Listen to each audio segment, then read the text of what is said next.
Assalamualaikum dan salam sejahtera. Hari ini kita sambung lagi untuk mata pelajaran matematik 3 Februari hari Rabu. Okey, sebelum cikgu teruskan lagi untuk minggu lepas. Okey, cikgu dah bagi satu Google Form untuk kamu tulis nama bagi yang dah buat kerja cikgu. Jadi yang cikgu dah perhati, dah tengok daripada 30 orang 6 bestari yang dah hantar Hairi, Firdaus, Adriana, Syahmi,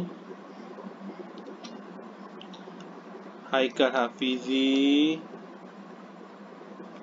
Aiman Amsyah, dan Rafael. Hairi Rafael. Mana lagi 22 orang 6 bestari. Okey, cikgu tunggu seminggu. Tapi yang 8 ni saja yang menulis kehadiran, maknanya dah buat. Sebab cikgu tak tahu kamu buat atau tidak. Sebab cikgu tak dapat nak tanda buku buat masa ni. Sebab rumah cikgu jauh. Cikgu kena rentas daerah. Itu yang masalah dia. Kalau cikgu duduk dalam tampin, tak ada masalah, cikgu nak datang ke sekolah. Okey. Jadi minggu ni cikgu harap lebih ramai yang boleh isi kehadiran, supaya cikgu tahu berapa orang yang buat, yang faham, supaya nanti naik sekolah bila bersemuka tak ada masalah untuk cikgu meneruskan tajuk-tajuk yang lain. Okey. Sebelum cikgu teruskan tajuk yang baru, okey, disebabkan minggu depan hari Rabu kita dah mulanya bercuti sempena tahun baru Cina. Jadi minggu depan tak ada PDPC matematik. Jadi untuk minggu ni cikgu bagi kerja lebih sikit je. Tak banyak pun, sikit je, yang senang je cikgu bagi. Okey, yang pertama buku aktiviti. Buku aktiviti ni adalah ulang kaji tajuk koordinat yang kita dah belajar minggu lepas. Okey, contohnya muka surat ni 76. Dia suruh cari jarak mengufuk dan jarak mencancang. Okey, cikgu bagi contoh nombor 2. Jarak mengufuk kedudukan pisang dan buah pe. Okey, pisang dekat sini, buah pe dekat sini. Okey, kita kena tahu koordinat dia mesti bergerak dari titik ke titik. Okey, sekarang ni dia bergerak dari pisang ke buah pe. Berapakah jarak mengufuk dia? Ingat lagi tak mengufuk macam mana? Mengufuk mesti ke kanan atau ke kiri. Itu mengufuk. Macam mana pula mencancang? Ke atas atau ke bawah. Okey. Biasanya ingat dia akan tanya dulu mengufuk. Mengufuk yang ke kanan atau ke kiri, iaitu sebaris dengan paksi X. Mencancang ni sebaris dengan paksi Y. Okey. Jarak mengufuk. Jadi maknanya daripada pisang, macam mana kita nak bergerak ke buah pe? Kita bergerak dari pisang. Ingat lompat 1, 2, 3. Kenapa berhenti kat sini? Sebab kalau kita berhenti kat depan, dah terlepas gambar buah pe. Jadi 3 unit mengufuk. 3 unit. Sekarang ni mencancang pula. Daripada kita berhenti tadi, kita berhenti dekat sini, kita naik ke atas. Kenapa sekali saja? Sebab kita dah jumpa dah buah pe. Jadi berapa je naik ke atas? 1 unit. Macam tu mengira jarak mengufuk atau jarak mencancang. Okey, muka surat 77 tak perlu buat. Kita terus sambung ke muka surat 78. Nombor 1 dinyatakan koordinat. Ingat lagi tak koordinat macam mana? Contohnya, cikgu tanya macam berapakah koordinat Chan. Chan Mali, Chan. Okey, Chan. Berapakah koordinat Chan? Macam mana nak menulis koordinat? Ingat, mesti ada kurungan, koma, tutup kurungan. Siapa dulu? Mesti nombor yang berada pada paksi X. Paksi X duduk di bawah. Itu adalah nombor koordinat X bagi Chan. Berapa yang di bawah? 5. Yang kedua, paksi Y duduk di sini. Ni atas ni bukan 6 ni Y. Jadi kita tengok daripada Chan, kita tengok Chan ni sebaris dengan nombor apa? Nombor 2. Jadi itulah koordinat Chan. Nak mencari koordinat, tengok bawah dulu, baru tengok sebelah kiri. Okey, yang bawah ni pula macam mana? Macam tadi yang kita dah belajar macam mana mencari jarak mengufuk dan jarak mencancang. Contoh yang pertama, Omar dengan Tan. Omar dengan Tan. Macam mana Omar ni nak pergi ke Tan? Mesti bergerak mengufuk dulu, baru jarak mencancang. Okey. Sebelum ni kita guna satakan test. Yang ini sebab kedudukan dalam kelas, kita lompat dari satu meja ke satu meja. Ingat nak mengira satu. Bukannya 1, 2. Salah.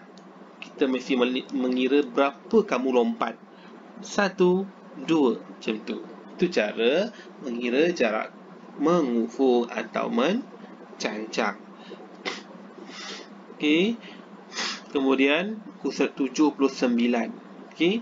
Macam mana nak menjawab soalan? Untuk matematik kelas 2, ingat, kamu kena baca.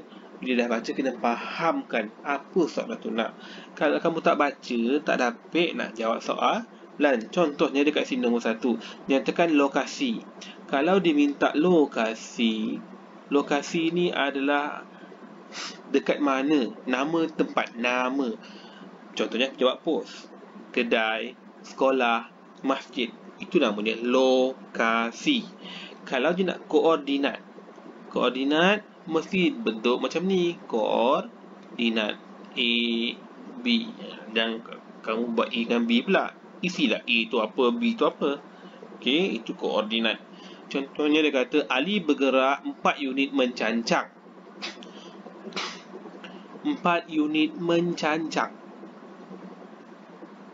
Okey, 4 unit mencancang. 1, 2, 3, 4.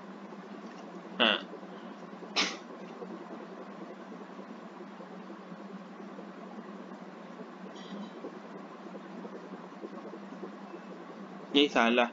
Maafkan cikgu, mencancang sayang. Oi, mencancang itu mengufuk. Adalah pelik. Mencancang. Macam mana mencancang? Ke atas 4. 1, 2, 3, 4. Okey. Sekarang ni, apakah lokasi Ali? Ni lokasi dia. Apa bodoh ni? Dia sekarang ni berada di mana? Dan apakah koordinat bagi tempat yang dia pergi tu? Okey. Dan bila dah dapat nombor 1A, baru boleh jawab 1B. Ali sampai di lokasi A. Sudah sampai lokasi A. Kemudian daripada lokasi A, dia bergerak 6 unit mengufuk, 2 unit mencancang. Okey, jadi daripada koordinat A, lokasi A tu kamu gerak 6 unit mengufuk, 2 unit mencancang. Bila dah dapat, jangan lupa yang bawah ni pula, sambung lagi. Maknanya dia menyambung daripada tempat terakhir yang Ali berhenti. Okay, itu koordinat. Ulang kaji balik. Now kita masuk tajuk seterusnya. Senang yang tajuk ni, nisbah dan kadaran. Buku teks muka surat 157. Okey, apa yang dimasukkan dengan nisbah? Nisbah tu mewakili dua kuantiti. Ingat lagi tak kita belajar tahun lepas nisbah? Nisbah tu yang kita tandakan dengan 2 titik bertindih. Itu kita panggil nisbah. Nombor yang pertama kita jumpa ataupun yang ditanya, itu letak di depan. Contohnya dekat sini, nisbah A kepada B. Jangan sebut A nisbah B. Kita akan sebut dia nisbah A kepada B. 2 titik bertindih ni kita panggil dia kepada. Okey, itu cara nisbah. Contohnya kita tengok kon yang bawah ni. Perbuatan dengan kon hijau. Ada berapa kon hijau? 2. Letak 2. Kon kuning 4. Sebab tu nisbah dia ditulis 2 nisbah 4. Macam pun nak contoh yang kedua, merah dengan biru. Merah dengan hijau. Merah ada berapa? 3. Kita tulis 3. Hijau tu ada berapa? 2. Nisbah 3 kepada 2. Seterusnya, hijau kepada semua kon. Hijau ada berapa? 2. Semua kon. Maksud semua ni kena buat apa? Kena tambahkan. Semua ni kena tambah. Ada berapa kon? 1, 2, 3, 4, 5, 6, 7, 8, 9. Macam tu nak menulis nisbah.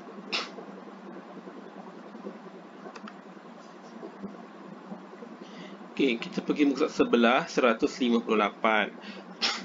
Nisbah, selain daripada kita menulis nisbah tu macam ni, 7, nisbah 10. Nisbah tu pun boleh diwakili dalam bentuk pecahan, iaitu 7/10.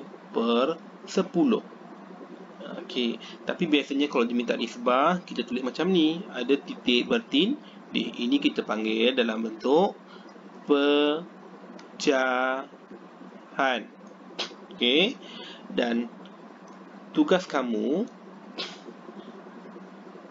3 Februari 2021 hari Rabu, buat latih diri buku matematik 1. Okey, tajuk dia apa? Nisbah dan kadaran. Okey, apa yang perlu kamu buat? Okey, ni cikgu pada ingat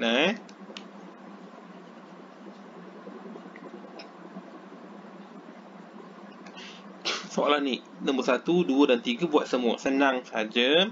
Apa yang perlu kamu buat? Kamu tulis salin soalan dan jawapan. Contohnya 1A. 1A 1 Roman, kereta kuning kepada kereta merah. Kuning, kereta kuning ada berapa? 5. Tulis 5. Kereta merah ada 6. Dah dapat jawapan. Kita menulis dia dalam angka, bukan dalam perkataan. Dan seterusnya. Nombor 2 ni kena baca Tengok ni liter. Ni ada liter. Tapi untuk nisbah tak perlu letak unit, hanya angka sahaja, hanya nombor sahaja. Tengok contoh, isi padu cat hijau kepada jumlah isi padu. Cat hijau ada berapa? 5. Jumlah ni bila kita jumpa jumlah ni mesti ada operasi tambah. Siapa tambah siapa? Hijau tambah biru. Hijau 5, biru 8. 5 tambah 8, 13. Macam tu saja. Kena faham soalan apa yang dia nak. Okey. Bila dah habis soalan dalam buku teks, boleh sambung 2 lagi latihan dalam buku aktiviti melibatkan nisbah dan kadaran. Okey. Tak ada kata banyak dah, cuti lama nanti minggu depan tak ada. Lagi pun senang cikgu bagi yang ni. Yang penting buat. Kalau tak buat tak tahu. Nanti tanya ni apa guna nisbah ni. Memang akan kotor lah kepala nanti. Okey, contohnya nombor 1 ni. Dia kata petak berwarna, ini muka surat 82. Petak berwarna kepada petak tidak berwarna. Dia nak kamu buat dua bentuk nisbah. Satu dalam nisbah, satu dalam bentuk pecahan. Petak berwarna, berapa petak berwarna? 1, 2, 3, 4, 5, 6, 7, 8, 9.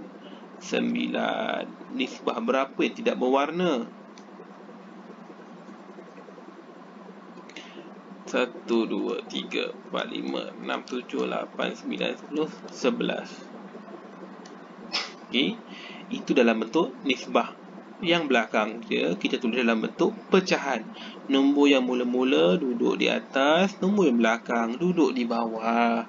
Senang saja latihan ni. Okey. Dan latihan seterusnya yang muka surat 83 pun macam tu. Dia kata contoh nombor 1, nisbah pensel kepada gunting. Pensel berapa? 14. Gunting berapa? 17. Isi saja kotak. Yang berada di depan, duduk di depan. Yang berada di belakang, duduk di belakang. Siapa duduk di depan, letak di atas kalau dalam bentuk pecahan. Okey, tolong buat buku aktiviti. 3 buku surat untuk koordinat, 2 buku surat untuk nisbah. Satu lagi buku teks, buku surat 158 buat dalam buku matematik 1. Okey, cikgu harap minggu ni lebih ramai yang bagi respon. Kalau tak ada masalah, boleh message personal dengan cikgu. Sekian, terima kasih.